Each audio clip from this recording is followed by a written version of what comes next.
is the 4th, so we're thinking,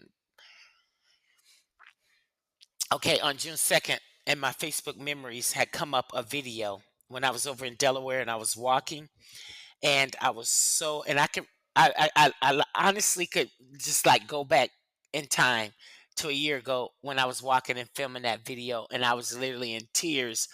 I was in so much pain, I could barely take the steps.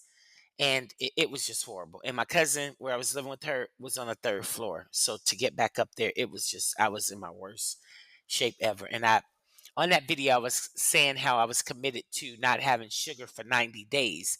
That was one of my biggest challenges, is to get over that sugar crave and wanting sugar. And like I said, I'm a cookie, ice cream, candy, just sweet, sweet, sweets. And that's when I took a challenge. So it's been actually a year that I've intentionally set out to heal myself. And although it's been a year, and I'm also committing this year of 2025 to healing and still becoming the better version of myself, the fight isn't over. And I just want to tell everyone, you see, when you're intentionally trying to heal yourself, there isn't a time frame. It's been a year since I started, trying to control sugar in my life. And with that came all the other stuff of, challenging myself in regards to my weight and becoming healthier, losing the weight. So I'm still on a journey. And here I am a year later, and I'm still not where I want to be, but I have yet to throw in the towel and give up. You understand what I'm saying? So with me, I don't have a traumatized childhood. I have some, like everyone else, I had some shit happen to me, but I'm not traumatized by childhood memories.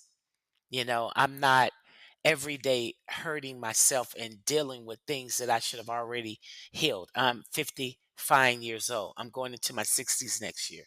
So I just want to encourage everyone who's listening to this show to start being intentional about healing. If you have trauma from your childhood, if you have things from your parents or your teenage years or your 20s, or ex relationships that were ex partners, relationships that were toxic, just heal. I see folks so bent on, having the time of their lives, and we're now doing traveling more, and we're doing more name brand this, more name brand that. People are concerned with the wrong things, and they're just running around being unhealed folks, and they're taking that energy and spreading it around to other folks. Or I mean, I think it's just good for everybody to leave this earth as healed as you can possibly be. Some things we won't be able to get closure on,